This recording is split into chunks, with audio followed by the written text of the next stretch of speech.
Week 15 of the fantasy football season. Here's a few tight ends I look to get off the wire this week. The first tight end, Zach Ertz of the Washington Commanders. So the Commanders coming off bye week. And Ertz, he got dropped in a few percent of leagues, and now he's out there in 56%. So Zach Ertz, one of the better tight ends, believe it or not, even though he's in the latter part of his career this season in fantasy football. In the last 3 games, Week 11 at Philly, 6 catches, 47 yards, a touchdown, and 2-point conversion. Week 12 versus the Cowboys, 6 catches, 38 yards, a touchdown.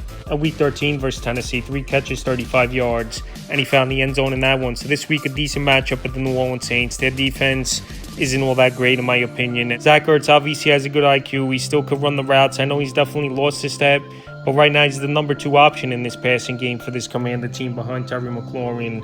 And it seems like weekly he's going out there. In worst case, you're getting 7-8 fantasy points.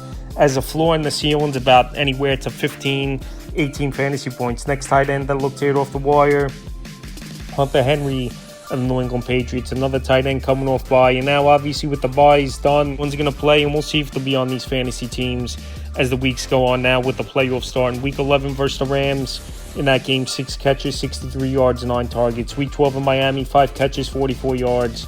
And Week 13, a good ball game versus Indianapolis. 7 catches, 75 yards on 9 targets. So coming off a bye week, he's the number 1A, number 1B option, him with Demario Douglas in the passing game for this New England Patriot team. And obviously, we know young quarterback, security blanket, and best friend at tight end position. So Drake May, Hunter Henry, they got a good rapport. They're going out there making plays. And this week at Arizona, I think he could be a decent option for fantasy owners. Next tight end, Juwan Johnson of the New Orleans Saints. So Juwan Johnson, he stepped right in after Taysom Hill's been out for the season with a torn ACL, and they needed more production offensively. And Johnson had a nice ball game, and his best ball game of the season in Week 14 at the Giants. 4 catches, 50 yards, and a touchdown. So we know right now Derek Carr, he's going to be out a while with a fractured hand. It's going to be Spencer Rattler or Hainer in their quarterback. And obviously the whole offense is going to take a hit, but this team's been depleted anyway over here for the New Orleans Saints. For majority of the season, he's been out majority of the year.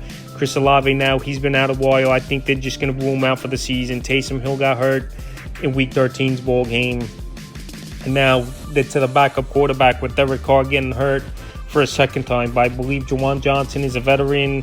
And another guy with young quarterbacks, the tight end is a security blanket. He could be a decent option the remainder of the way, and he's available in 90% of fantasy leagues. Next tight end, Grant Calcaterra of the Philadelphia Eagles. So Calcaterra, he's filling in for Dallas Goedert. He's on IR. I know CJ Uzomah, they signed as well, is this Eagle team, but he really hasn't seen the field over the last few seasons. As Uzomah is the journeyman, and he's got get up to stuff with the playbook.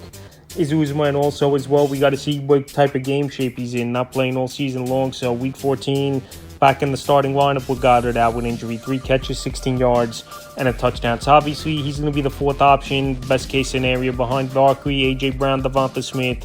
In this lineup is Calcaterra. But we know Hurts likes hitting a big tight end target in the red zone. We saw it with Dallas Goedert for many seasons.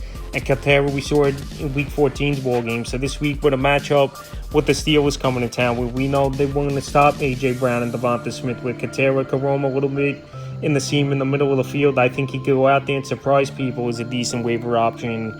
And he's available in 96% of fantasy leagues. In the final tight end I looked at off the wire this week is Daniel Bellinger of the New York Giants. So we know out for the season now is Theo Johnson, the rookie, and Daniel Bellinger stepping in. And he had 5 catches, 45 yards on 7 targets. So Daniel Bellinger, even last season when he stepped in as a starter, when Waller missed a few games, and going back 2 years ago where he's the starter before he got hurt, he's a serviceable tight end, good yard after catch stuff, and a decent route runner. So this week with a decent matchup versus the Ravens, in a game they're going to be chasing points early and often is New York.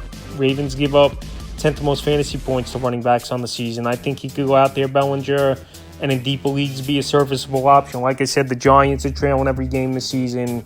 Worst team in pro football, and a lot of garbage time and pass attempts will be there week when he's available right now in 99% of fantasy leagues. That's a few tight ends I looked at off the wire for Week 15 of the fantasy football season.